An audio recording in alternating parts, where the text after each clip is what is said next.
Good morning and welcome to Sunrise Daily on a Friday morning. I'm Ayo Makinde. Thank God it's Friday. Welcome to Sunrise Daily. I am Bukola Samuel Wemimo. How come we never hear, thank God it's Monday? No. All we hear is, oh God, it's Monday. And you know, it's that kind of oh God feeling this morning that we seem to open with. It's just staggering information out there from UNICEF that more than 18.5 million school children in Nigeria have no access to education, with girls accounting for more than half the number, as coming from the United Nations Children's Fund. The head of the organization, made this known in Kano and said 60% of them, of 18.5 million out-of-school children, are girls. That's sad enough. Very sad. But are you surprised? I'm not surprised. The factors responsible for that fact of the information, they're evident. But I'm more interested in, the states with the highest number of school children. And this is coming from the National Bureau of Statistics. I think it's a 2021 report. It's interesting because it gives us an insight, maybe not necessarily into the exact reasons that we have out of school, the highest states with out of school children, but an insight into why we have it. And you would assume that the highest number of out of school children will be from states impacted by insurgency, but get ready to be surprised. The 10 states, well, I'll take a number because of our time. Some of the states with the highest number of school children, Kano State leads, 989,234. And the second state is Akwa Ibom, Wow. with 581,800. And then you have Katsina, 536,000 plus, Kaduna, 524,000 plus, Taraba, 499,000 plus. So it compels a rethink towards some of the reasons that we may have this number, in these states. It may be as a result of migration, perhaps those moving further down from the northeast into other states. It may be culture, it may be poverty. So those factors need to be rethinked. It's a development issue. So, they have to be looked into. The only thing that comes to my own mind about that, Bukola, is this comment from the mouth of former President Olusegun Obasanjo. We should pay attention to out-of-school children now. Otherwise, the kind of insurgency we are brewing inadvertently is going to be worse than what we're dealing with now. And you have a point there. It's also a security issue. Exactly. There are out-of-school children in Lagos now. There are out-of-school children on this axis on Lagos-Ibadan Expressway. It's a security issue. When those children don't get education, they will get engaged somehow. And, the kind of... And you talked about out-of-school... this out-of-school status is sometimes informed by some of those issues that you made. But don't forget that a major consideration is poverty. Resources for taking children, putting children in school and keeping them in school. For which reason we can't blame government much because, at least government has, there's this homegrown school feeding program for which government said, stay in school, at least eat. Maybe if you take food out of poverty, that's a little resolved. And then there are those initiatives of the federal government. I remember one state saying, look, it'll be the responsibility of the parents, or rather the parents should be held responsible when a child is out of school. How far with that, I really, really don't know. And there are so many consequences that we're looking at. For instance, look at what happened, was it in Sokoto State, where students, were said to have murdered their colleague. A colleague in the same school for blasphemy.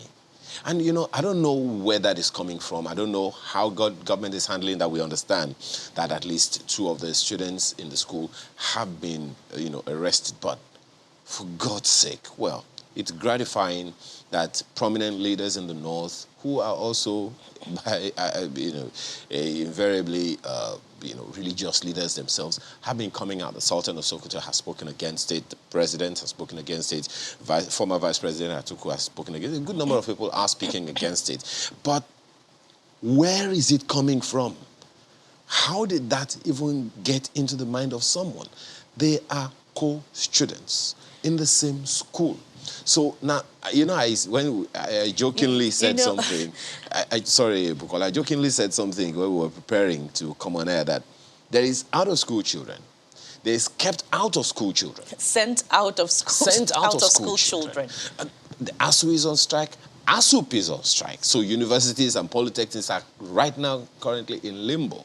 And there are students doing all of these things. I don't know how we must look at the case of Sokoto, in isolation, because religious extremism has its, examples here and there. I recall the young lady who was preaching near a mosque area, not in Abuja now, in a school, I can't remember the school, who was attacked or something. I can't remember the exact circumstances, but it's related. Remember the woman in Abuja too who was, on an early morning, they call it morning cry, evangelism. She was murdered. So religious extremism must be tackled, and I'm glad that religious leaders have condemned it. So let's look at that in isolation.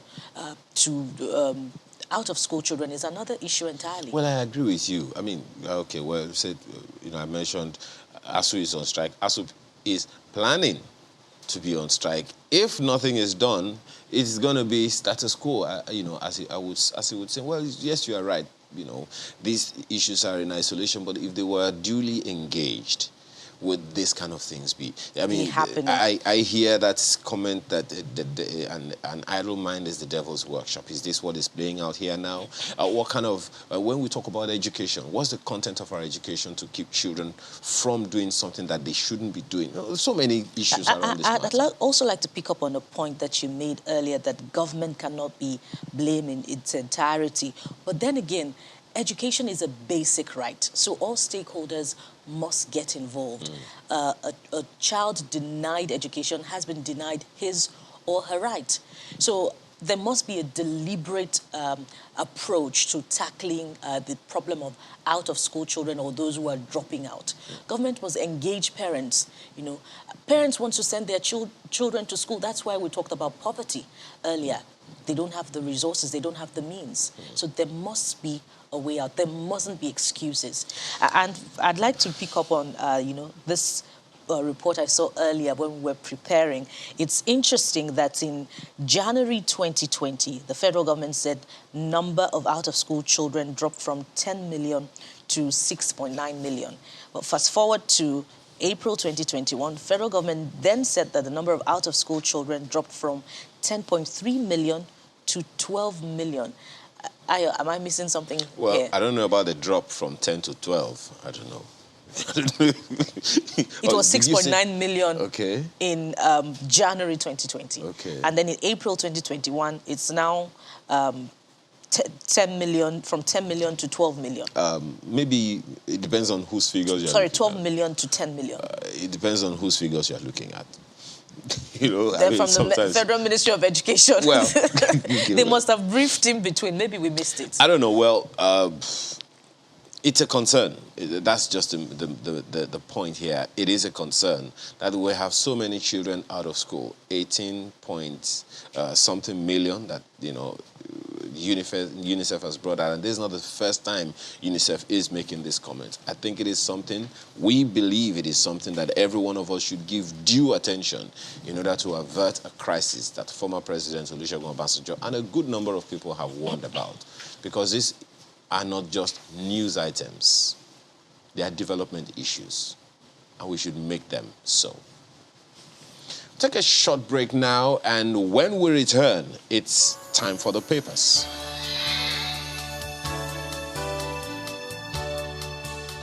The Guardian newspaper is our first pick this morning, and what you will find on the front page will interest you. And it is about Section 8412. Now the courts are making pronouncements, and then the action is being taken one way or another. Look at what you'll find on the front page of the Guardian newspaper this morning. Section 8412, appointees have today to resign or risk APC disqualification. Chicken coming home to roost. Look at the riders. FG releases detailed categories of persons expected to resign. Emefiele meets Buhari, says there will be news soon. Political appointees sue APC, INEC over disqualification threats. Really? Okay. Afenifer, you've done well by asking appointees to resign, but apply same decisiveness to insecurity, ASUP. That's not just going to go away. Something needs to be done. It has to be done. That's the lead story of the Guardian newspaper. And talking about ASUP, Buhari begs ASUP to end strike as ZLP 15 others threaten protests. That's all you have right there on the front page of the paper. Now look at that, those images. The big story on pages 4 and 5 of the Guardian newspaper this morning. States lament as FG's school feeding program crawls.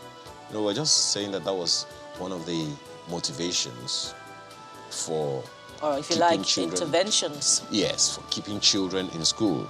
And now we hear, oh, seems there is a student in class. Is that not the vice president? Anyway, well, that's what you have on the front page of the Guardian newspaper this morning. And from the Guardian newspaper, let's move to Tribune. Tribune has as its big story this morning, outrage over killing of female student in Sokoto, police arrest 2, governor meets CAN, that's the Christian Association of Nigeria. You know, one of our talking points earlier on in the morning about the murder of a female student in Sokoto. The writer says Sultan Kuka want perpetrators brought to justice. And from there, let's move to other sub-captions. The top corner of Tribune, the Nigerian Tribune says, pilot daughter of ex-minister, 10 others die in plane crash. That's a sad one. Why we can't investigate crashed plane, AIB. You'll find that on page 5 of the Nigerian Tribune. The second one says, 2023, SGF writes ambassadors, heads of parastatals, others with political ambition to vacate seats. And then Ngige, hopeful of fruitful end to strike as ASU, SANU, NASU, NAT, NLC meet federal government team.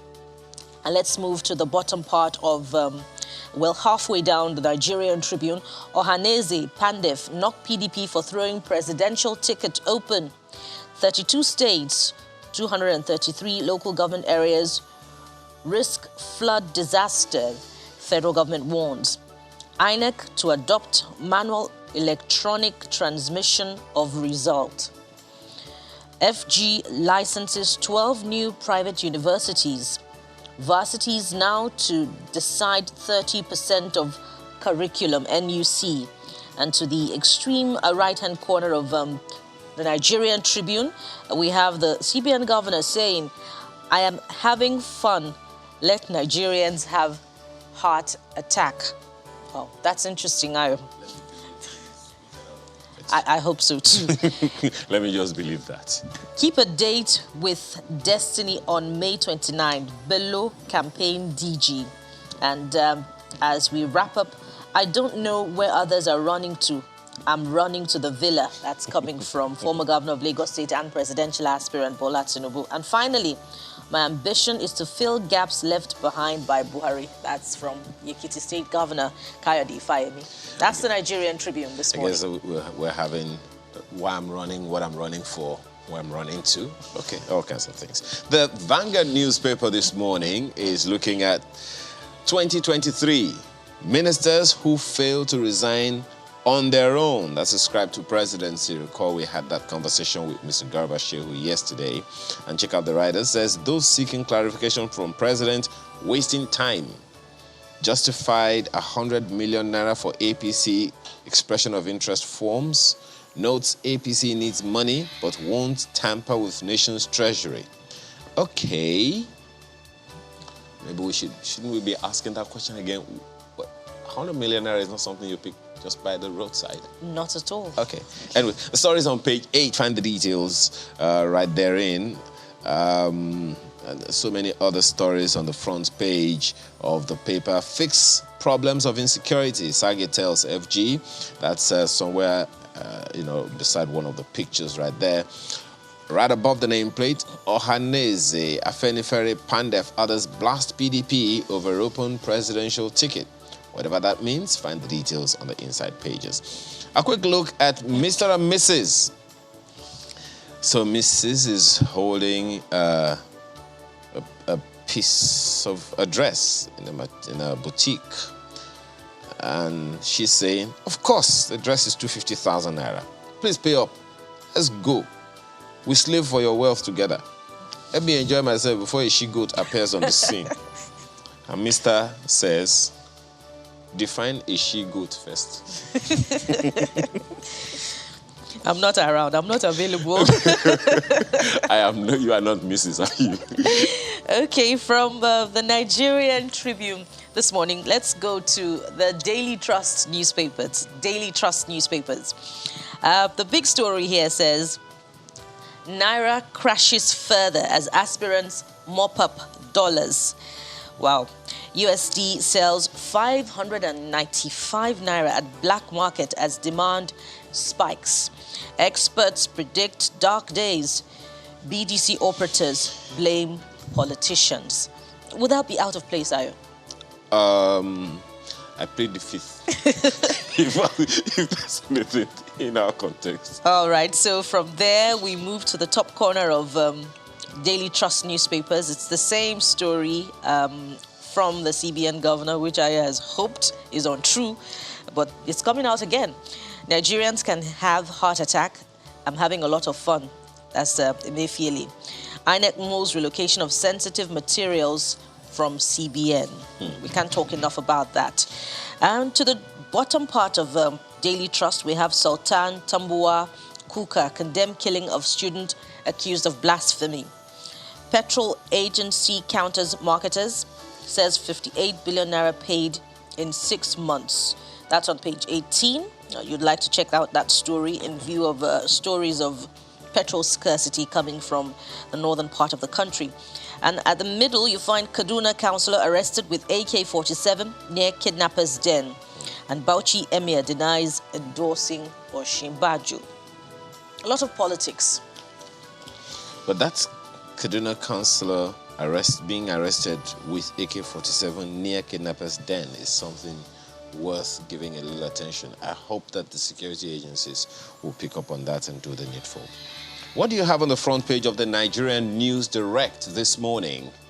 It is in response to that order of the president. Buhari yet to receive ministers' resignation letters. That's ascribed to additional. To meet all existing ministers today. Well, we understand it's a valedictory meeting of sorts. I guess we'll see. Stories on page 3 of the paper today. Right below the picture, the big picture, NSARS. Osun government presents 53 million naira checks to victims of police brutality. Find the details of that one on the inside pages of the paper this morning. Right above the nameplate, among others, FIRS. What are the obligations of taxpayers? You want to know? Find it on page 4, I think, of the Nigerian News Direct this morning. Of course, indeed, there must be justification for paying tax. So find out what your obligations are. And from that, we move to Leadership on Friday, Leadership newspaper, Friday edition.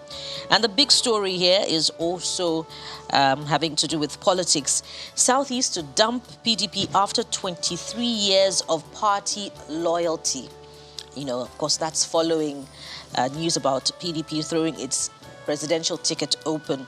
And what are the riders saying? South-South leaders kick, say party has dug its grave. Atiku, Wike, Ayim, Obi, Emmanuel, intensified consultations. I will be a bridge between North and South, Saraki declares. That's former Senate President.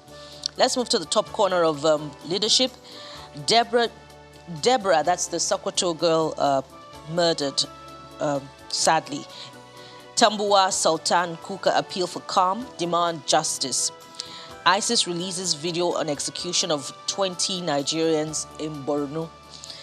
That's a heartbreaking one. Orderly retires from Supreme Court, backs restructuring. Wow. Jonathan, not yet registered member, Bielsa APC insists. Of course, it'll be a bitter pill to swallow for, Bielsa. So perhaps that's the reason. In the course of this week, you said 24 hours is a long time in politics. Remember you said it. Absolutely. I'm quoting you right now. Yes. So please, never say never. Maybe some people are still in denial. Even Bielsa APC is in denial. Not PDP Well, now. They may not be in denial. They may be speaking to facts. But today is what, Friday? And as we discussed with engineer, let's be frank. It's a wonder of this century, according to the Ebonyi State governor. Well, yes, but don't say never. Okay. All right. As we wrap up leadership on Friday, let's go to the bottom corner. Fuel scarcity. FG faults Ipman's 500 billion naira bridging claims. Ewuga pilot's daughter, 11 others die in plane crash. That's it from Leadership on Friday. You'll find that last story on page 10 of Leadership on Friday. And with the Leadership newspaper, we wrap up a look at the papers this morning. We're back right after now to begin the issues for the day. Please stay with us.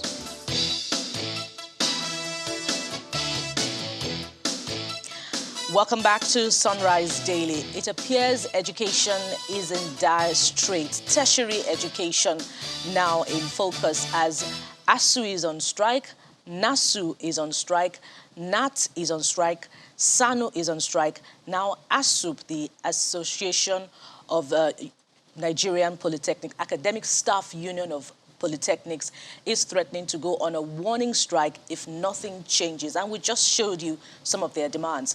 Let's welcome the National President of the Union, Comrade Anthony Ezibe. Welcome to Sunrise Daily this morning. Thank you for having me. Let's start by you giving us a background to some of those demands.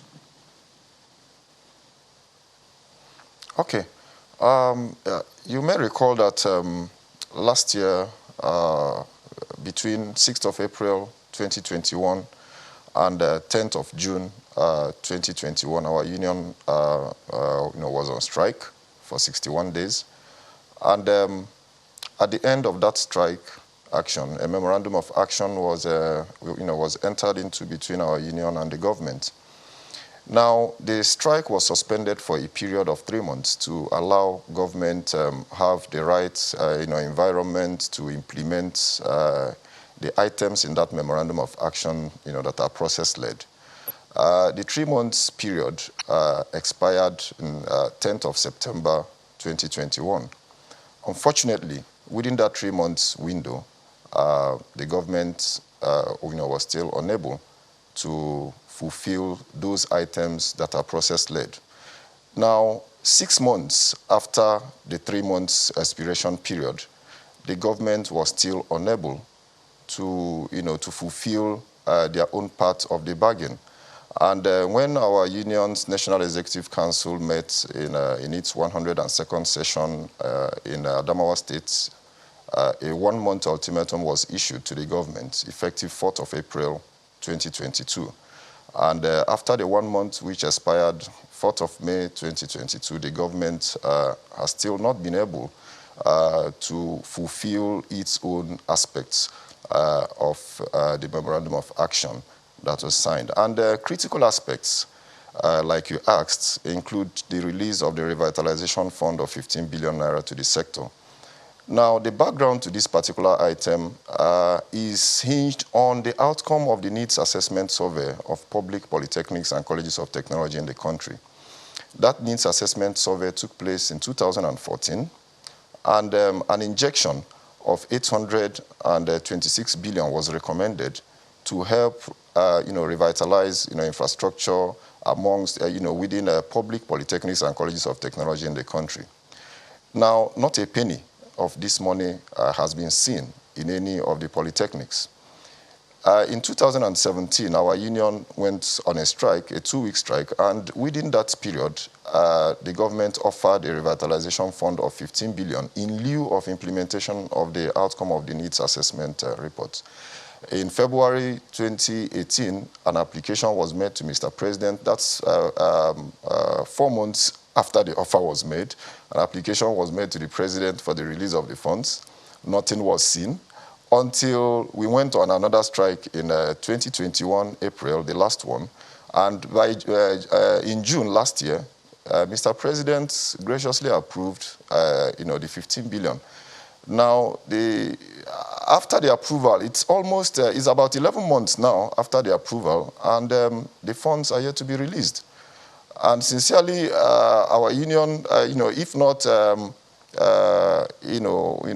for us to lean, towards, decency, we would have been inclined to believe, that this could be a scam, because there is no how Mr. President will give an approval for release of funds conveyed to us since June last year, and as we speak, 11 months after, the funds are yet to be released. And if you trace back, like I said, this offer had been since 2017. So what it means is that inflation has already eaten deep, into the value of this particular money. Now, the second item there that you have speaks to the issue of the minimum wage arrears. The current regime of salaries came into life in April 2019, and from then, our members have been owed 10 months in arrears of this money. What it means is that legitimate emoluments of our members, portions of legitimate emoluments of our members have been withheld without their consent, by the government since then. And this is not tidy at all. Then another item that is really of serious importance to us is the issue of review of normative instruments for institution management and programs accreditation across all public, all the polytechnics and colleges of technology in the country. This is very important to us because it speaks to regulation. It speaks to maintenance of standards. Like we know, polytechnics are currently being established, at random in different states, by different individuals as private polytechnics.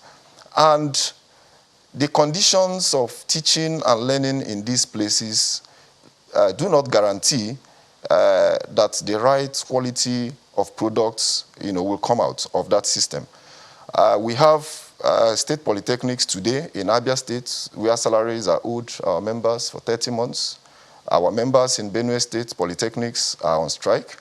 Our members in Plateau State polytechnics, in the polytechnics and monotechnics in Plateau State have been on strike. Those in Ogun State are operating with, serious levels of deprivation. The same in Osun State, where they have, have salaries owed them for over, 1 year. And the stories continue. And then because of the provision in the Constitution that speaks to, concurrency with respect to establishment of, of institutions of higher learning, the aspects of regulation are national in nature, in nature. Those ones, exist at the pleasure of the federal government. And the regulatory agency, as we speak, is a federal agency called National Board for Technical Education. And so we are saying that using the instrument of regulation, these proprietors across different states, and individuals who have desired to, to operate polytechnics in Nigeria should be whipped into line. If you are not ready to fund polytechnics, provide funds to take care of, the needs of staff and, and overhead, provide funds, for infrastructure, equipment, and all that is needed to run the system according to the standards, as established. Please don't operate one. Don't bother. We'll get to standards, Comrade Ezibe. Let me come in there. We'll get to standards. We have time for, an exhaustive discussion, I hope. But let's manage our time. I recall that you said in one of your interviews after a strike embarked upon last year that it had begun to yield results, particularly because the governing councils had now been instituted and visitation panels had not been instituted. In that regard, did it also lead to government saying anything specific about the timeline of the release of the 15 billion naira commitment made for the revitalization of Nigerian polytechnics, 2 in 1. And then you shunned a May 9 meeting, which was only days ago, saying that it fell short of collective bargaining processes. What do you mean by that? Okay. Well, yes, one of the gains of the last action was the constitution and the inauguration of governing councils across all the federal polytechnics. This was very important because prior to that time, the governance structure of those federal polytechnics, was not complete. And as a consequence, staff appraisal processes could not be completed. Principal officers like rectors, bursars, registrars, deputy rectors could not be appointed, as well. And so at the commencement of that strike, the government reconstituted the governing councils and inaugurated same. And as we speak, staff appraisal processes, have been going on smoothly, as a consequence. Now, the visitation panel, reports, activities has been, concluded, and the reports have been submitted. The white paper is being developed, and we are also looking forward to the implementation of the white paper, from the visitation panel reports. Now, the issue of the 9th of May meeting that our union did not attend. For the records, the period of ultimatum that was given to the government was between 4th of April to 4th of May. And so it actually, raises questions about commitment, that within the period of the ultimatum, no meeting was convened. Now, on the 9th of May, this meeting was convened, and we, of course, we said that it fell short of the requirements for collective bargaining processes. You cannot invite our union to a meeting making reference to, to a letter of ultimatum from our union, and then invite us to, to a joint, meeting with other unions. We do not think that the atmosphere was, good enough and could lead to addressing our issues. We felt that that was, a show. We felt that that meeting was not structured to meet our demands and satisfy our demands, and we do not attend meetings for fun. We are more interested, as a matter of fact, in implementing the items in the signed memorandum of action. I mean, those items are straightforward as it were, and so we felt that that meeting, as a matter of fact, was not structured to address our issues. In collective bargaining processes, you attend to the needs of individual unions as they come. The other unions that we are invited to join in the discussion, we are not aware of their demands. Even if the demands are the same, the perspectives will certainly, be different. And so, like we said earlier, it fell short of, of recognized standards with respect to collective bargaining, and we left, that meeting.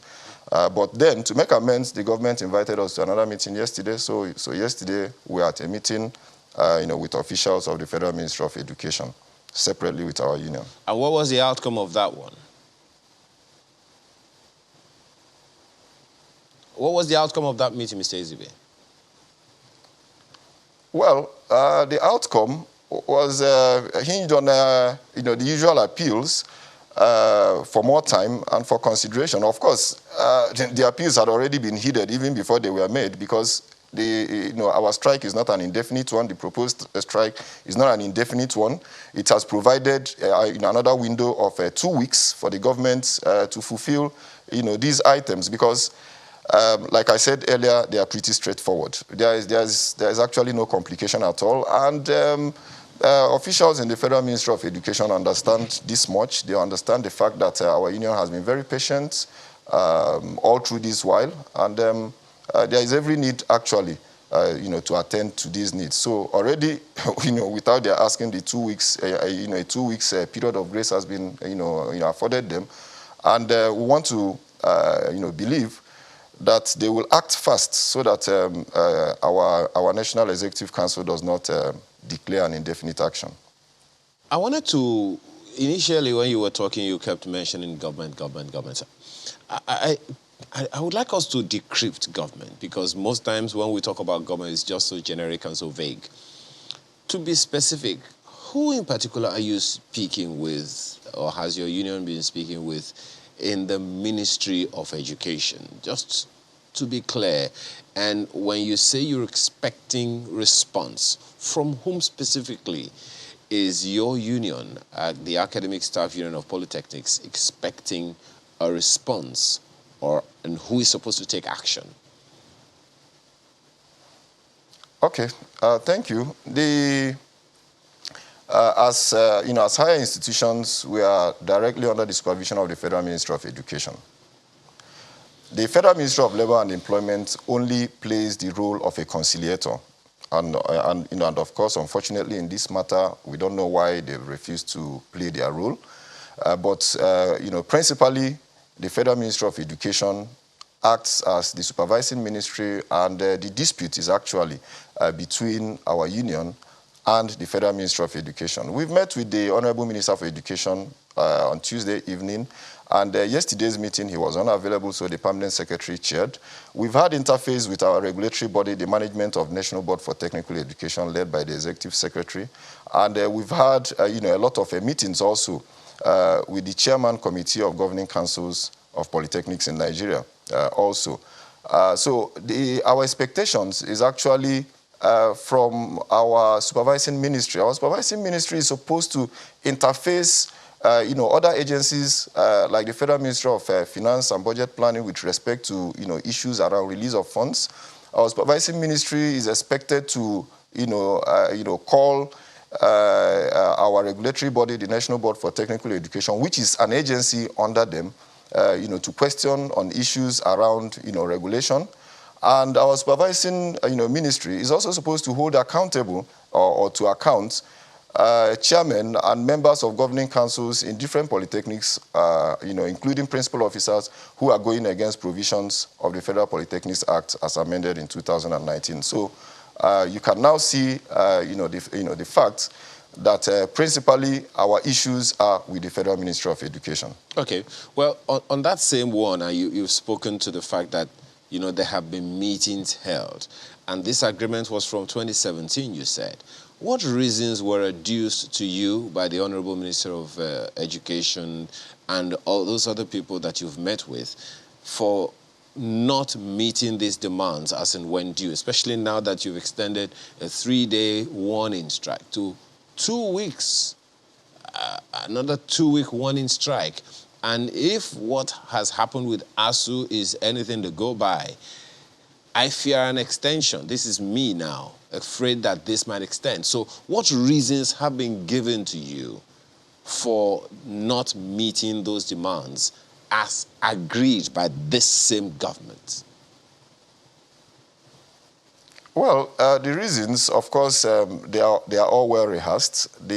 On issues around funding is paucity of funds. Issues around, the other items that have, administrative processes attached to them. They talk about the issues around, bureaucracy. But of course, like I said earlier, and they know that these excuses are actually watery at this point. They are watery. They can't pass anymore because you can't tell us that since 2017 you've not been able to commit. You cannot be able to commit 15 billion naira revitalization fund to revitalize infrastructure, in this sector. It's not. We can't continue to accept, that excuse. I've never seen this government or governments in Nigeria concede to funds, being in excess of needs. There is always, shortage of funds everywhere with respect to needs or demands by different sectors, but it then speaks to issues around priorities.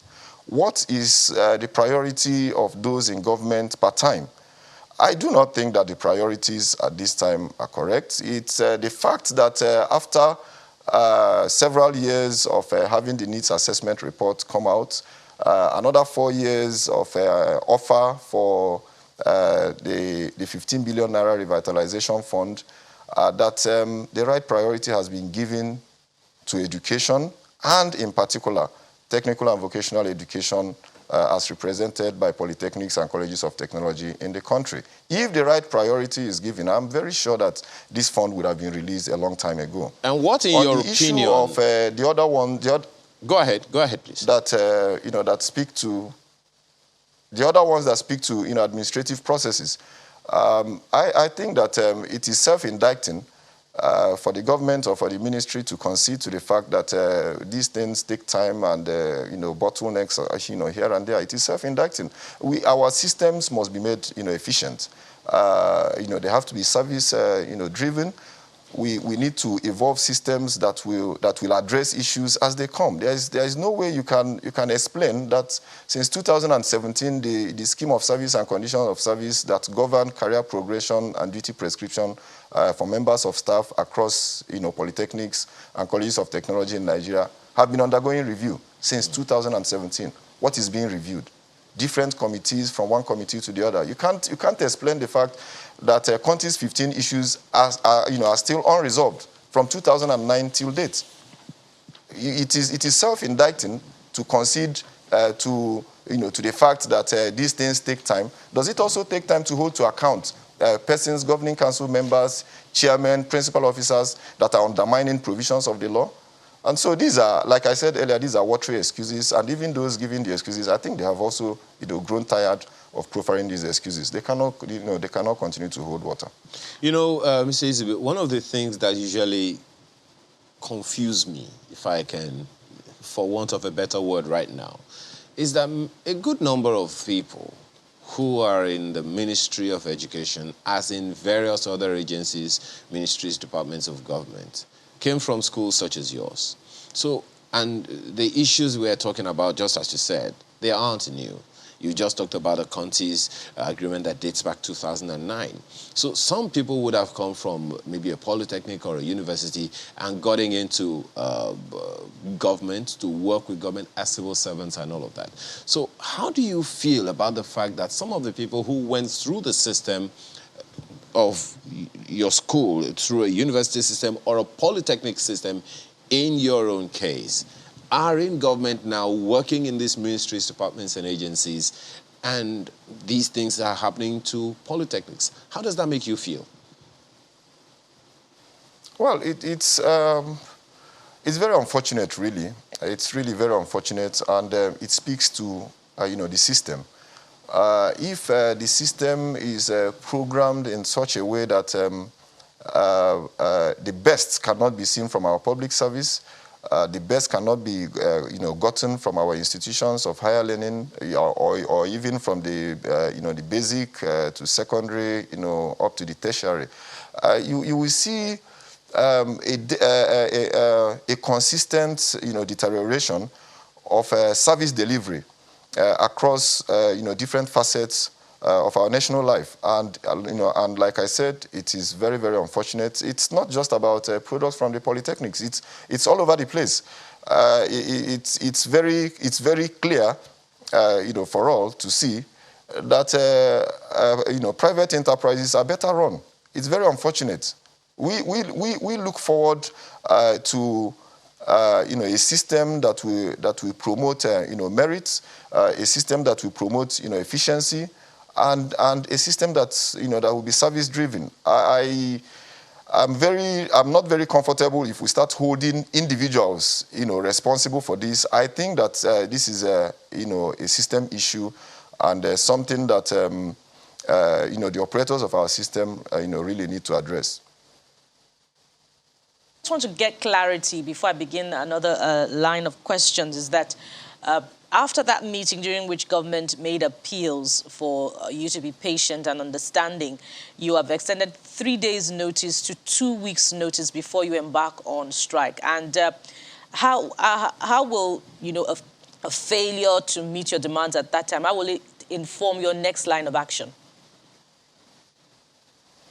Well, just like you pointed out, we've given 2 weeks plus 3 days for the government to meet with these demands. And that decision came from the right organ of the union, and that is the National Executive Council of the Union. I sincerely trust in the judgment of that particular organ of our union to also do justice to the next level of decision-making when the period of the 3 days and then the 2 weeks run out without the government doing the needful. That decision is actually left for the National Executive Council of our union. It's either they decide in their next gathering to go into an indefinite action if the demands are not met or satisfactorily met, or they can also decide to give more time. The decision is actually that of the National Executive Council of the union. It's actually beyond my person. You were beginning to talk about standards at the start of this segment. Let's now look at related issues. Governments seemingly believe now that polytechnic education is no longer relevant, and they quote, our colonial masters who have also jettisoned polytechnic education. And in line with that, some polytechnics, governments have begun to convert some polytechnics to universities. Where does that leave university education? And give us a sense of how the academic community in existing polytechnics, how do you feel about this? Okay, to put the record straight, I don't think that the government has come out with any policy in saying that the polytechnics or the certification given by the polytechnics is no longer relevant to the national economy. As a matter of fact, the national policy on education, still prevails, and the national policy on education actually provides for the establishment of polytechnics in every state of the federation by both the federal government and different states. And that is why the government has been trying to establish new polytechnics all over the place. So it's not very correct to say that the government has considered or accepted the fact that that the polytechnics are no longer relevant. Just last month, 3 new federal polytechnics were established. Last year, 6 new federal polytechnics were also established. We know of state governments that run more than one state polytechnic in their domain. Now, on the issue, and that speaks to the issue of converting polytechnics to universities. We've seen that now in Lagos State, where the Lagos State government recently converted Lagos State Polytechnic Ikorodu to a university. We've also seen it in Delta State, where the Delta State government converted the Delta State Polytechnic, Ozoro, one of the 3 state-owned polytechnics were in that place, to a polytechnic. Now, the one of, to a university rather, the one of Lagos State beats one's imagination because it speaks to a lack of consistency with respect to vision. Those who drafted and brought to life the national policy on education, we do not think that they've made any mistake. The fact that that particular policy document has not been reviewed towards sending polytechnics, to extinction still means and still reinforces the fact that these institutions still have the potentials to provide the level of manpower, skilled manpower that will add value to the nation's economy. We verily believe this. What we are lacking and what this particular subsector, in Nigeria's tertiary education landscape is lacking is the required level of attention with respect to funding, the required level of attention with respect to supervision, and the required level of attention with respect, to regulation. On the existing polytechnics and standards, and that is why if you look at those demands, like I pointed out, one of our demands is a review of the normative instruments for the accreditation of the institutions themselves, the management structures, as well as the programs, accreditation processes. And we are doing this because we found out that standards are not being kept. The different state governments are establishing polytechnics, and they are only doing this to attract funds from the Tertiary Education Trust Fund. If you look at the last allocation figures that was just released a few days ago, surprisingly, even within the 2-1-1 sharing ratio, you will see that each college of education is supposed to get about 447 million, while the polytechnics are going to get an amount within the region of 360 million or thereabout. Now, this is very difficult, to justify other than the fact that we have a proliferation of polytechnics, sharing, or partaking in the pool of resources that have been made available, for the polytechnics. And of course, we know that these polytechnics, demand a lot of funds because this is skill-based education. And because it's skill-based education, we need a lot of facilities for the studios, for the workshops, and for the laboratories to train young Nigerians. And unfortunately, we see funds now being allocated, even from the intervention agency TED fund, now getting smaller than those from the other tiers. So to that effect, we have been saying Mr. Ezibe, just 1 second. If just a state second. government wants to establish just 1 second, Mr. Ezibe. In the light of what you just said now, dwindling resource allocation to tertiary education, particularly to technical education in in the case of polytechnics, what then does that say? The way you put it earlier, you said it's a lack of priority. But from what you're saying now, it would seem like it's a lack of interest. That's how it seems. Because if resources continue to dwindle, allocation continues to dwindle to education, tertiary education, technical education in your case, and issues concerning tertiary education continues to get less and less attention, that gets postponed from time to time over and over again. What then would you say? Would you then say it's still a lack of priority or a lack of interest? Well, let me correct. First of all, let me correct an impression. The sharing formula for TED Fund, which is an interventionist agency, by their law, by the TED Fund Act, is 2:1:1. That is to say, 2 portions of the funds available to universities as a pool, 1 portion to polytechnics, and then 1 portion to the colleges of education. And then from this pool, it is now distributed, to the institutions that are supposed to benefit. And that is why, like I said earlier, the polytechnics are now growing more in number, and therefore, its own pool, when you now share it, it now gets less than what others are supposed to get, for instance, in the colleges, of education. Now, on the issue of dwindling resource allocation, that is even traceable, to the budget, to the appropriation document. Now, for education in general, it has been between 5 and 9%, in recent years. It has never exceeded 9%, and so it speaks to priorities. It speaks to the commitments of the governments of the day and even previous governments to the growth and development of education, and and the need to anchor sustainable growth and development of this nation to the growth and development of the education sector.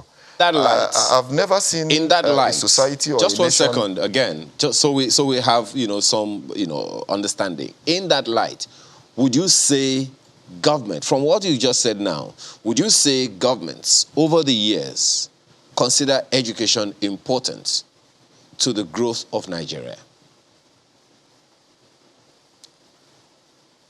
Of course, the evidence is there to suggest that the government has been paying lip service to its commitment to education of the citizens.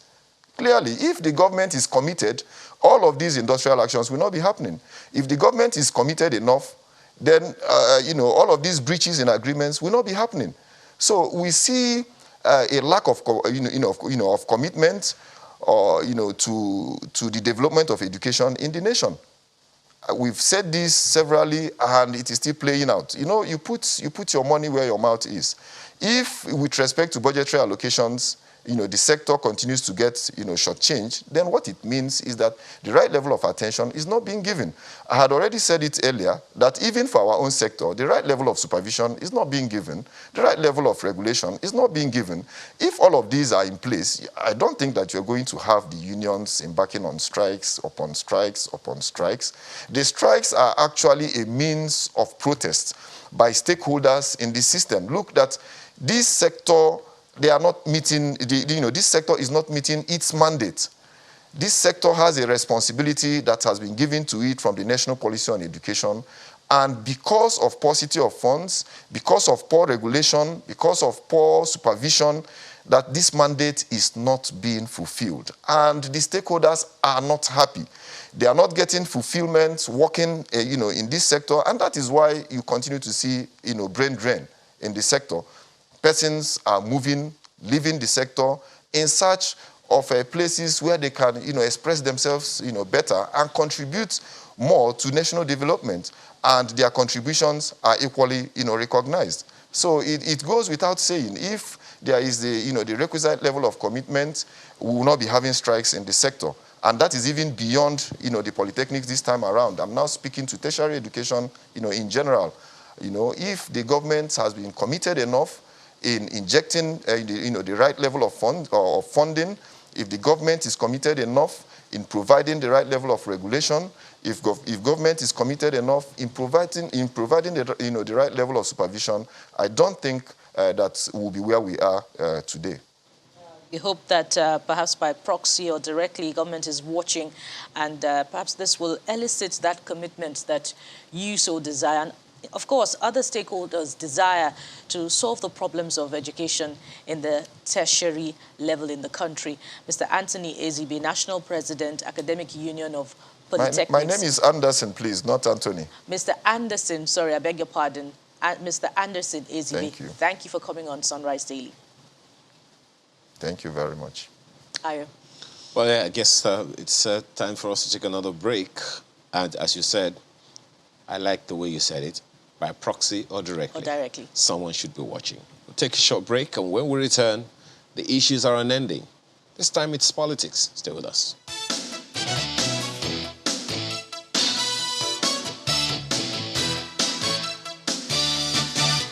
Well, that's our next conversation this morning. PDP and its position on zoning or not of the presidency, in particular in the upcoming elections. Debo Ologunagba joins us this morning. He is National Publicity Secretary of the PDP. Thanks for joining us this morning, Mr. Ologunagba. Good morning, Ayo, and thank you for having me. Yeah, we also have with us Debo, beg your pardon, that's Ken Okolugbo, who is former member of the PDP presidential campaign, but we'll come back to him shortly. Well, let me begin with you, Mr. Ologunagba.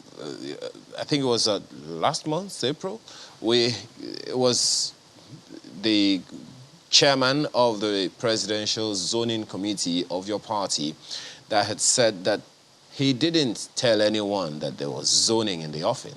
But in the statement that you read out, you said that the NEC aligns with the zoning committee that the presidential ticket should be thrown open. Exactly what happened there? Is it a denial, or what exactly happened? Just to be clear. Thank you very much, Ayo. Once again, good morning. Thank you. Yeah. Well, I speak for PDP.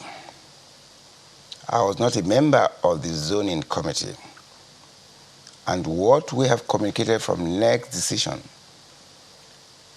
was the decision of the zoning committee as communicated to NWC for onward transmission for the consideration of NEC.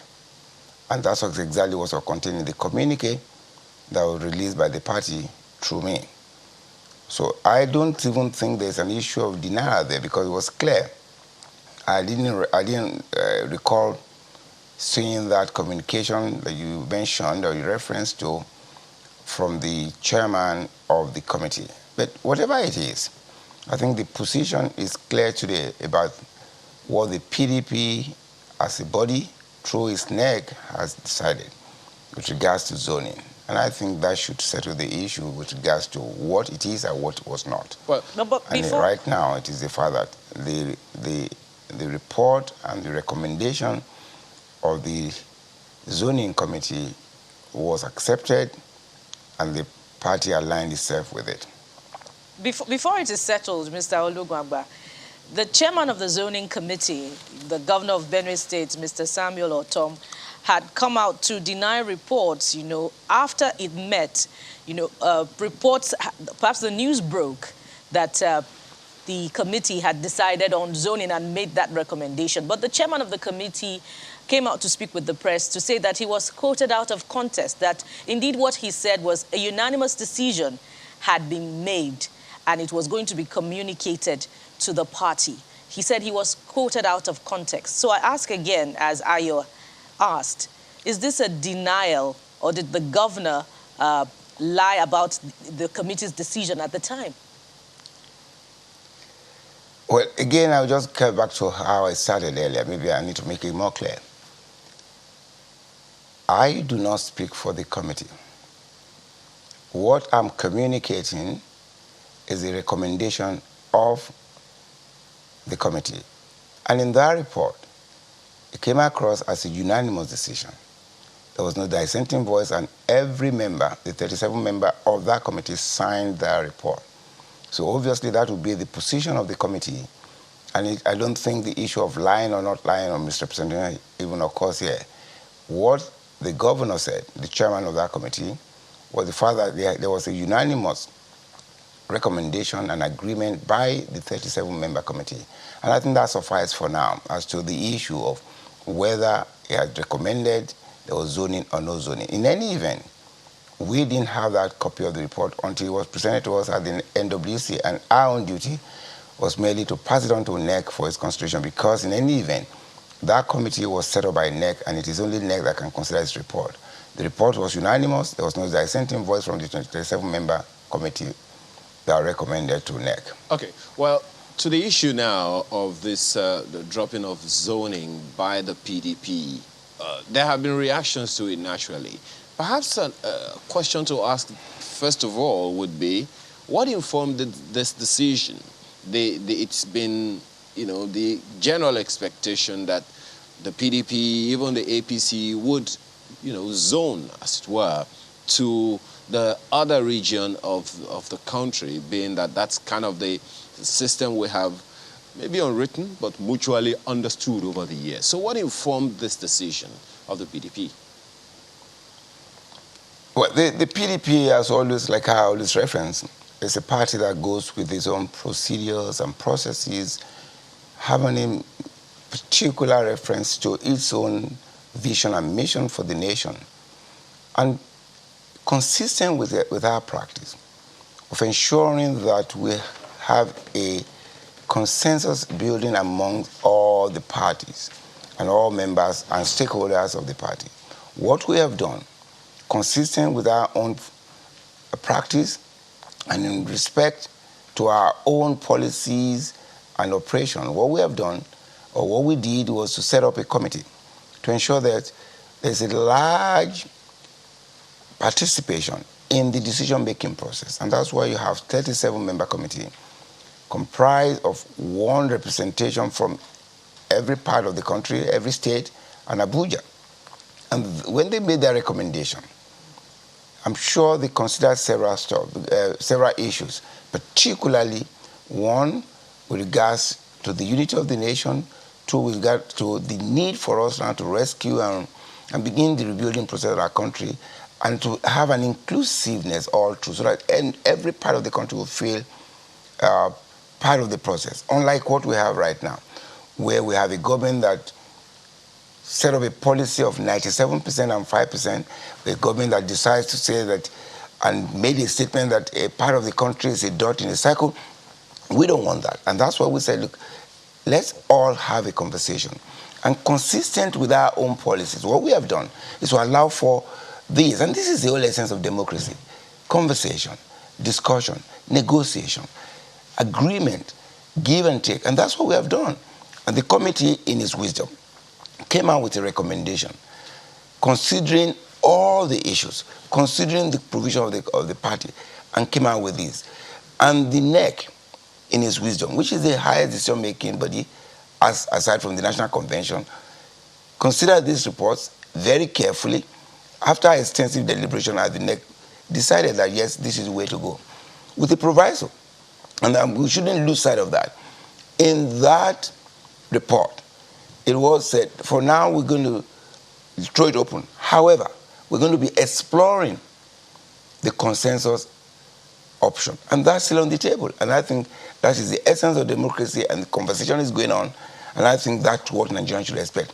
In any event, what is very important and key to us in PDP is to ensure that we provide Nigeria and we present to Nigerians a credible, an experienced, and capable hand that would work on the unity of the country, which is right now in so much distress, because there's mutual distrust.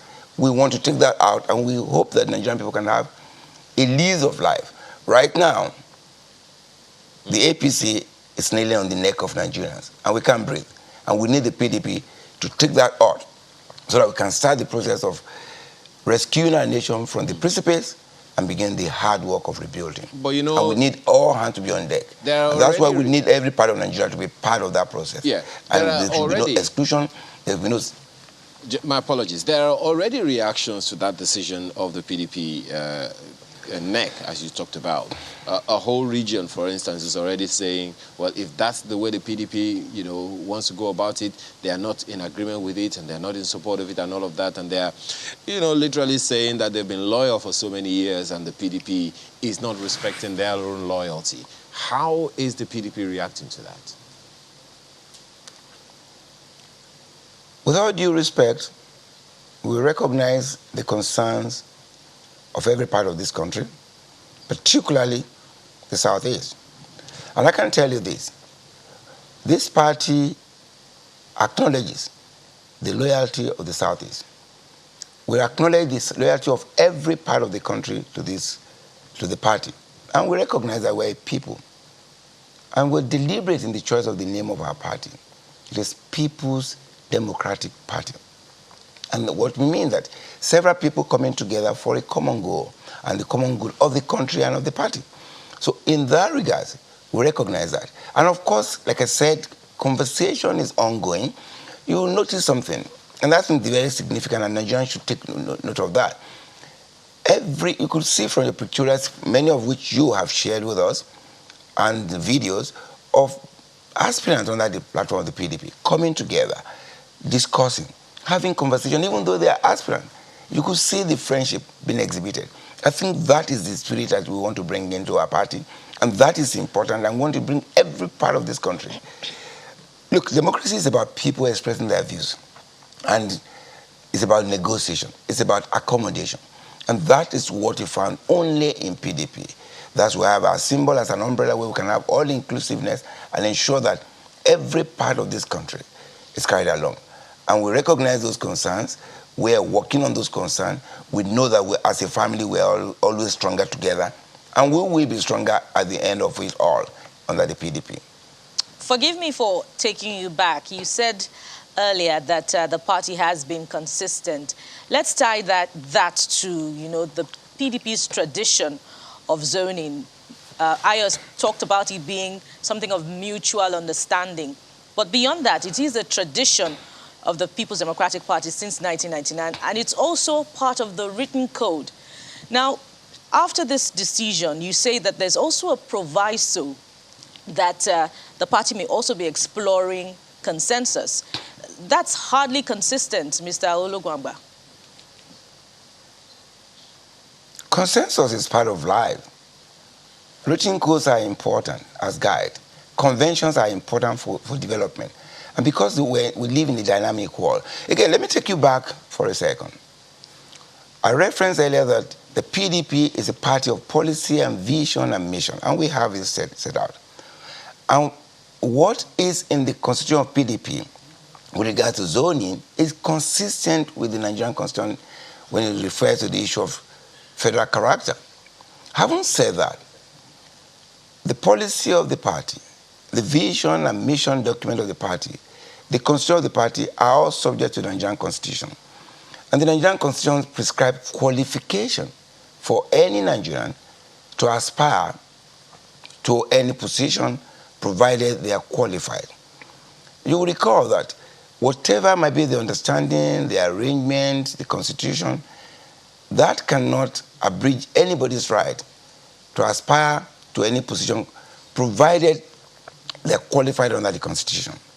So, you recall in 1999, the PDP, in its wisdom, as always, consistent with his understanding about the need to bring every part of Nigeria together, zoned the presidency to the south. Now, in that same year, at the National Convention, because the party constitution or convention or understanding or agreement cannot abridge the right of an individual who's qualified, the late Abubakar Rimi, the former governor of Kano State, contested that election. Most recently, you recall that at the National Convention of our party, positions in line with our understanding, our convention and discussion, positions were zoned and agreement were reached, which is consistent with our own understanding of democracy about negotiation. However, because that convention, that understanding, that agreement, or zoning as you may call it, cannot take away anybody's right to exercise his fundamental right to contest, provided they are qualified. You will recall that 3 positions were contested at the convention, even though the party has zoned or discussed and agreed on certain things. The Deputy National Chairman South was contested, the Deputy National Chairman North was contested, and the National Youth Leader was contested, and they were voting.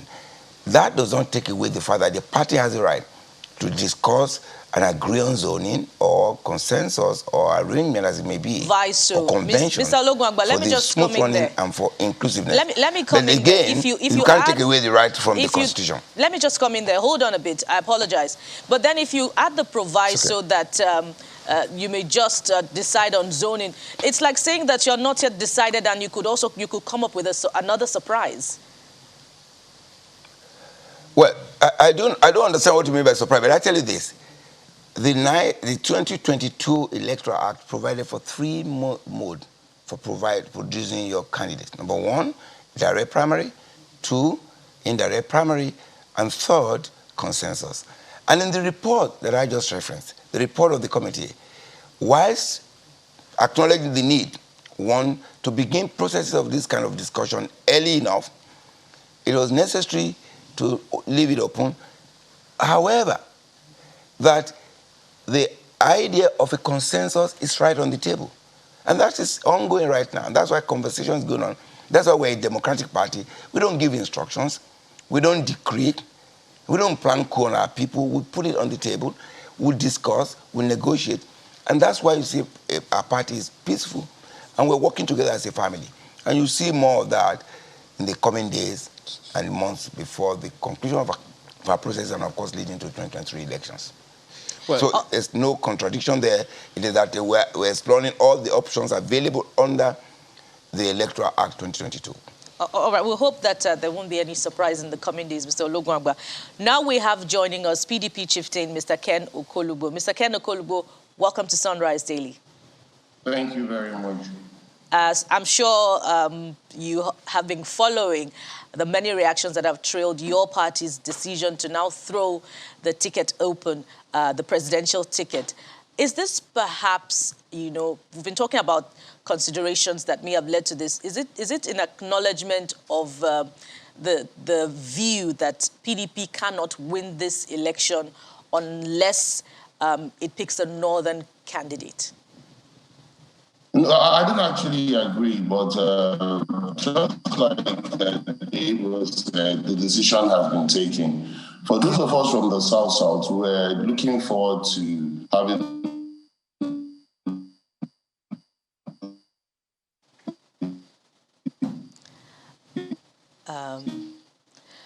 Sorry, Mr. Okolugbo, it seems the connection through to you is a bit faulty. We'll try to fix that and return to you. That actually said that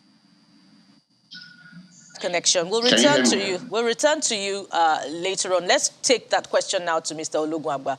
Once we get that fixed, we'll return to you. Mr. Ologunagba, you can respond to the question. Can I just refresh my memory on that question? Is this decision to throw the ticket open perhaps in consideration of the belief that the PDP cannot win the presidential election unless it picks a northern candidate, rather? First of all, I think what is important is to acknowledge the fact that the 15 aspirants under the PDP, any of them will be the best of any candidate from APC any day because of the pedigree of the individuals that are contesting. Number two is to establish that in the PDP we have very credible, competent, experienced aspirants all over the country. Number three, your questions seem to suggest that you're saying because of that we have zoned to the north. We haven't zoned to the north, and we don't even expect that a candidate from the north will emerge. We have left it open. And because we have competent aspirants all over the country, and because the consensus option is available, you never can begin to predetermine where the candidate of the party will come from. So it will not be correct to imagine or to suggest that we believe that a candidate will emerge from the north. It is conclusive. A process has just started. You can't begin to overreach what may or may not happen. But we know that it's open. We have competent aspirants all over the country. They are all very competent. They've been working hard, crisscrossing the country, selling the message of PDP, which is, number one, the need to secure our nation. Number two, the unity of this country, which is very, very critical to our survival as a nation. I think we are focused on the big pictures. We know that every part of this country, we have qualified people, we have qualified members that can take charge of this country and ensure that we can begin to rescue this country. I think that is a bigger picture that we're looking at. And we're concerned and focused, laser focused on that. I think that's very important. Okay. The imagination that a part of the country would make PDP win, it will be completely inconsistent and it will be far from the truth. We can win, and we shall win from north to south, across the country, east to west, with any of our candidates that emerges. But one thing is very clear. We are determined. The National Working Committee, led by Senator Yosha Ayu, will determine, and it's clear that there will be free, fair, credible, and transparent process for producing a candidate for the election. And we know Nigerians will accept that. Okay. And because Nigerians are looking forward to PDP, we are determined. We're very conscious of the burden. All right. We know that we have to stand well, do things right, transparently so that Nigerians can have the confidence that indeed this party that have done it before will bring us together under the same umbrella like a rainbow coalition and have a nation that we all can be proud of. Okay. That's our own mission. Well, Mr. Kolugbo, you were saying, let me ask Mr. Kolugbo, I mean, we've had him for a little bit.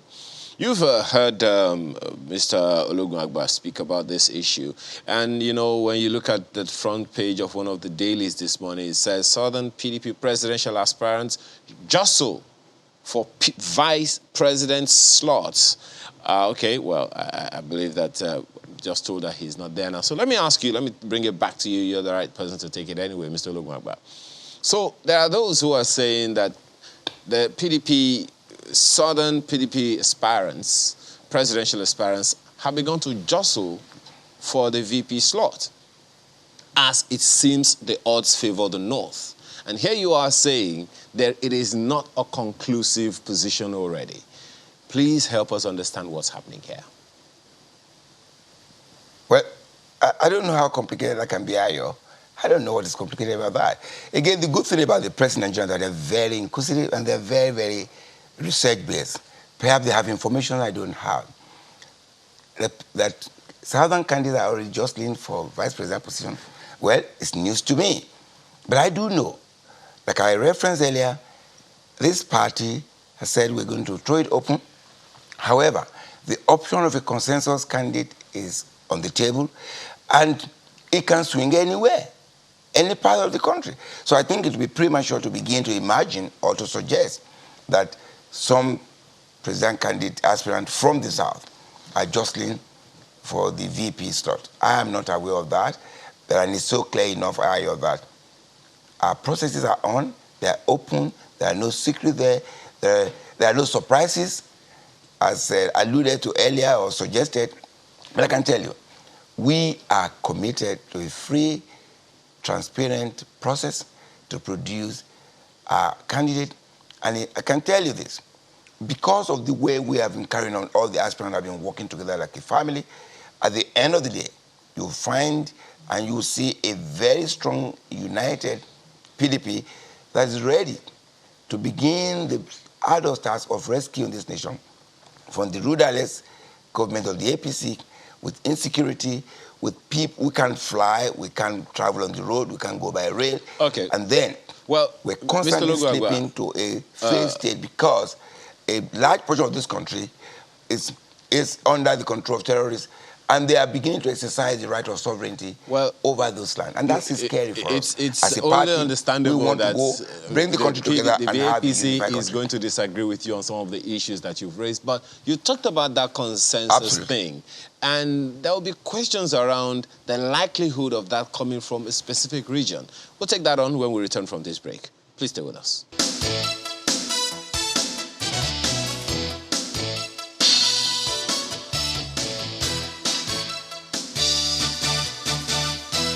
Thanks for staying with us. Well, let me quickly take this to Mr. Okolugbo. We've been having this conversation, and one of the issues that's come up is the propriety or otherwise of the zoning or not zoning of the PDP, and you were trying to speak to that earlier. You know, but there are those who have expectations, and Bukola asked earlier about the fact that it's the tradition of the PDP to zone, even its national officers, presidential, elective posts and all of that. The questions will be asked by PDP faithful about why the change of strategy now. Oh yes, that was what I was actually trying to say earlier. You know, Mr. Debo had tried to put it straight from the party angle. But some of us who are from the South, which is also from the South, was looking forward to them zoning the ticket to the South. Why do I say this? When I was a member of the Presidential Campaign Council for Goodluck Jonathan, it was one of the things that the North, harped on, that it was not right for Goodluck Jonathan to be contesting because Yar'Adua had died and it was the turn of the North. And it was, if you remember, that was one of the main reasons that 5 governors and Atiku Abubakar had then left the party, because they felt we did not keep to the zoning arrangement. And Goodluck Jonathan was going for another tenure after finishing the second tenure of the Yar'Adua regime. And if you also look at it too from another perspective, some would say that out of the 16 years PDP ruled, 14 years was for the South and 2 years for the North. But I agree that President Buhari, it's from the North, and President Buhari is the president of, not the president of PDP, but the president of PDP and the APC. And so for those of us in the South who have been an integral members of this party, we're looking forward to the party sitting down and taking a decision for us to have the ticket zoned to the South. And it's not because of the zoning. What we're going to be talking about, the scorecard of APC, which has been an abysmal failure when we're talking about the elections of 2023. Looking at the area of presidential aspirants who have bought the form, you agree with me that a whole lot of them are qualified. But what do the zoning committee do at this time when somebody like Atiku has bought the form, Tambuwal has bought the form, Bala Mohammed has bought the form, and Saraki has also bought the form? It will be very difficult for you at this time not to throw open the ticket of the party, because you cause a lot of bad blood. But I think at this point there's still room for us to go back to the drawing table and maybe come up with a consensus arrangement if that is possible, because 15 people going into the elections would be a whole lot of aspirants, which we have not had in the tradition of PDP, in my view.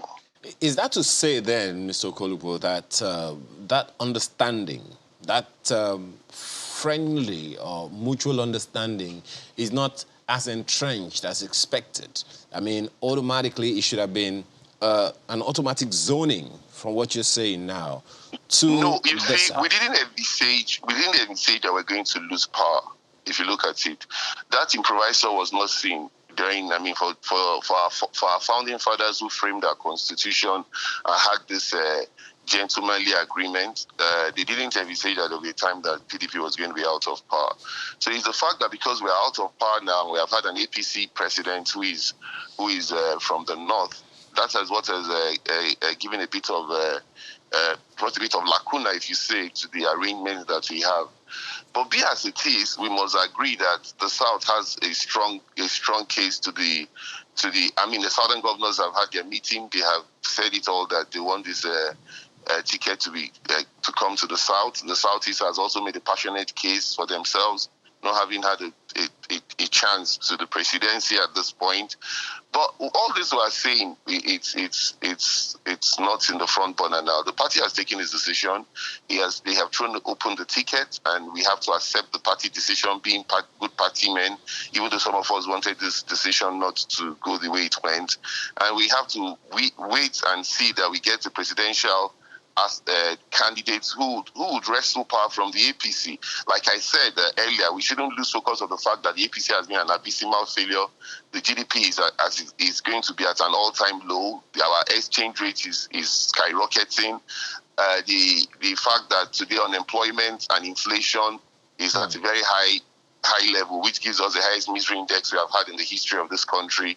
And so what the Nigerians are going to be looking at now, I'm sure Nigerians would even be irritated with this issue of zoning. Nigerians are not even going to be talking about zoning at this point. Nigerians are going to be looking at who will put food on their table, who will get Naira back to the real value it was. And those, Mr. Okolobo, 2015.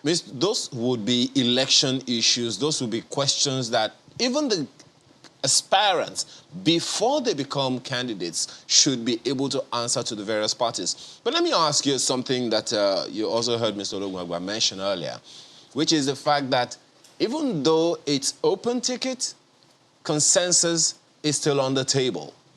What are your thoughts on that? Yes. First, Mr. Olugwagba is a member of the National Working Committee and a member of the National Executive Committee.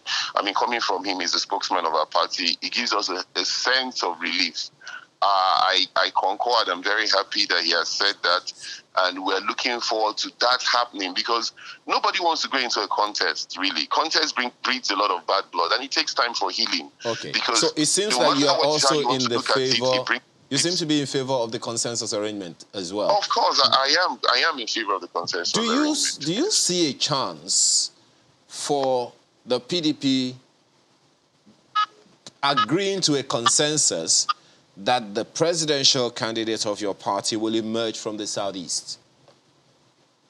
Oh, yes. It's very possible, because we have two very strong people from the Southeast. We have a Peter Obi and we have a Pius Anyim. And you cannot beat those credentials. That the two of them can beat anybody that the APC would produce. So it's quite possible. But you also have a strong contender like Wike from the South, and also Emmanuel Udom, who have done very well in their states, in their two states. So if you look at it, the consensus option will be one that will not even be easy. The candidates, the members of the National Executive Committee and the National Working Committee will have an uphill task, and the Board of Trustees, in taking that decision. But in prayers and with their wisdom, I think they'll be able to narrow down on one aspirant at the end of the day. Or maybe at least whittle down the aspirants by convincing them to step down and leaving just about maybe 2-3 going into the convention.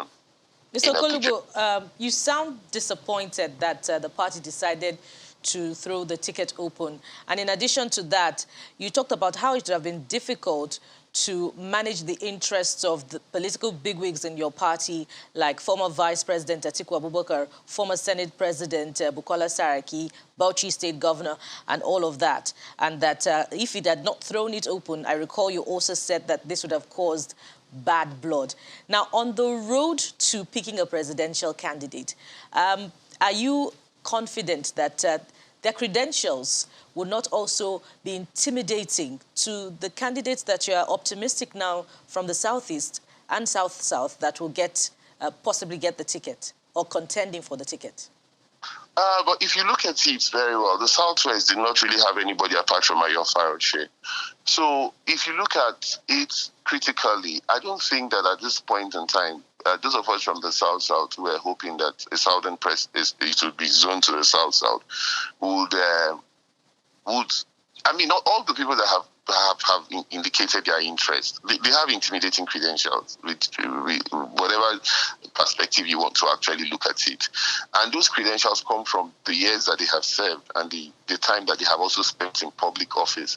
So But the way it is now, I don't see the North all stepping down. Maybe I see the North producing one presidential aspirant and the South producing one presidential aspirant to go into the convention if the consensus option doesn't work. But Debo has said it all. He's our spokesman. He's our mouthpiece. He has at least given us a ray of hope that the consensus option is on the table. And so let's just look at it from that perspective. Is the PDP's decision in any way connected to former President Goodluck Jonathan's defection to the APC?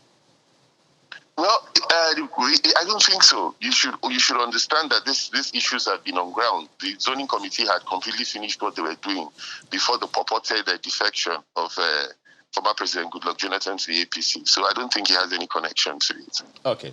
Let me ask that question from Mr. Lugmagba as well. There is that rumor making the rounds that former President Goodluck Jonathan may be courting a relationship with the opposition. Your party, the opposition to your party, I mean. Is the PDP concerned about that? Is there any fact to that rumor? Thank you, Ayo. I'm happy you reference the word rumor. Generally, we don't comment on rumors. And to the extent that the former president, who is well respected all over the world because of his credential, which of course is a byproduct of what he got from PDP, a Democrat, a man who came into limelight as being the man who handed over peacefully a peaceful transfer of power, which is the hallmark of democracy. So for us, we want to leave it at rumor level, and we don't want to comment on the rumors as to whether he has left or not. Because again, we will comment on actual facts as they occur, and not when it is being speculated. But then the facts, whatever decision to he takes, speak of to course, the facts, Mr. Lugmagba, the fact is, for a while, we haven't really seen former President Goodluck Jonathan in company of some PDP bigwigs as previously.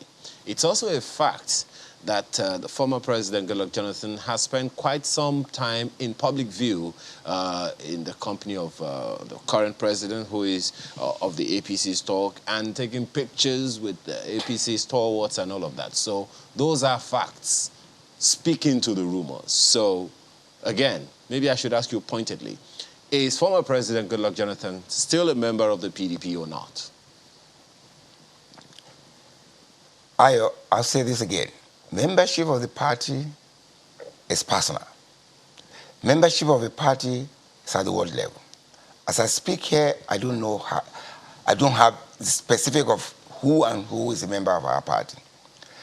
And I can tell you this. Those questions will be better directed to the former president and to ask him pointedly. And of course, you have access to him.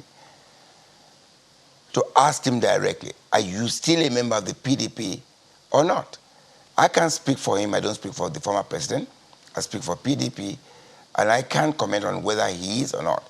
But if you want me to find out from you, then of course I need to refer to his word. And the ward chairman and the secretary, of course, will be the right people to confirm whether indeed he has sent. Because if he wants to leave the party, there are procedures, he needs to go through his word.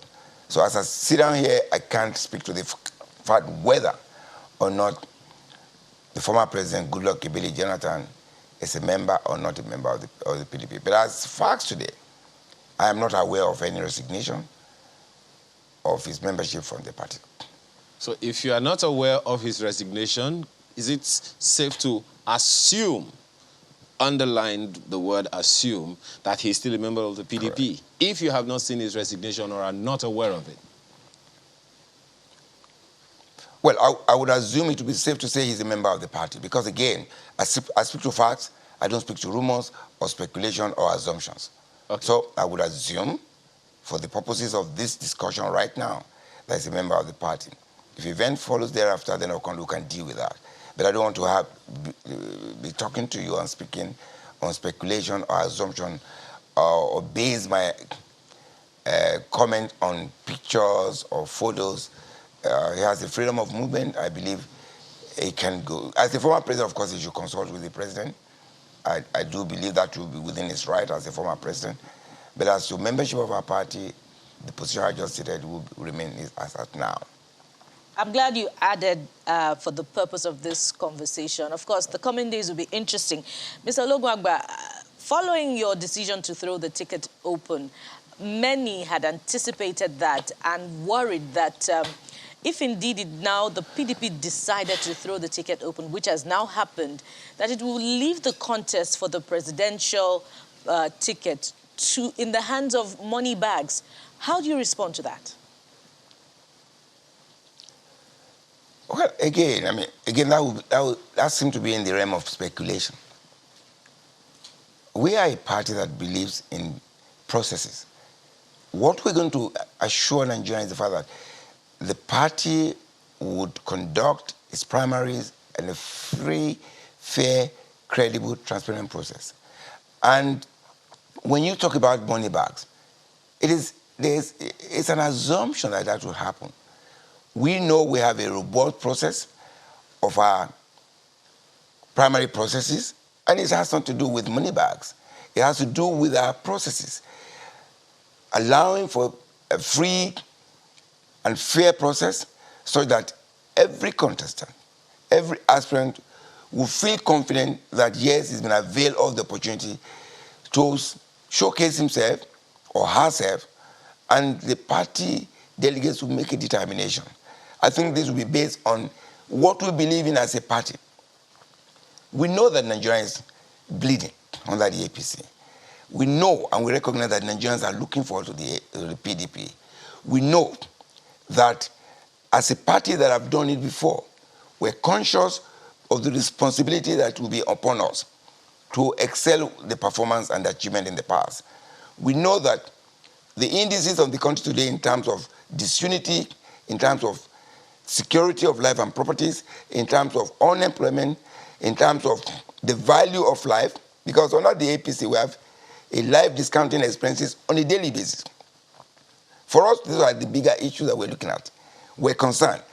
And each and every of our aspirants are unified on that, because that is the policy of our party, that we need to rescue this country from what it is, an unemployment rate of 33% plus X, where we don't even sure what the number is at any point in time, an exchange rate of 197 that goes to 600 today plus X, where X can be anything tomorrow.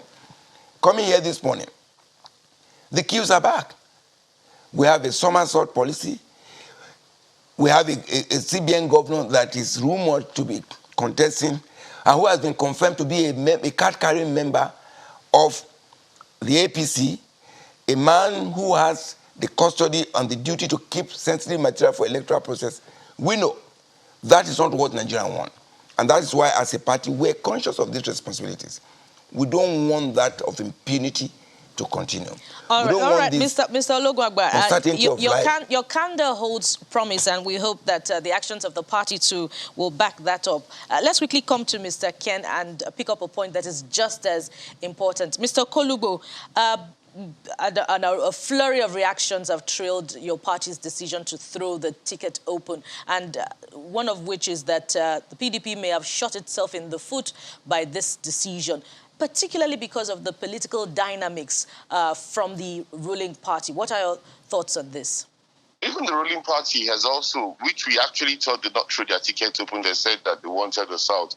Already have Atiku Bagudu and Ahmed Lawan picking up the presidential ticket forms, and a couple of others, which I might not remember now. So the truth about it is that it's not even the dynamics, like you say. I remember when I was in the Presidential Campaign Council, Atiku Abubakar and Babangida, they went into a consensus and Atiku was produced, and Atiku faced Goodluck Jonathan in that very presidential election. If I remember very well, I was one of the agents. I was the agent for Delta in that primaries.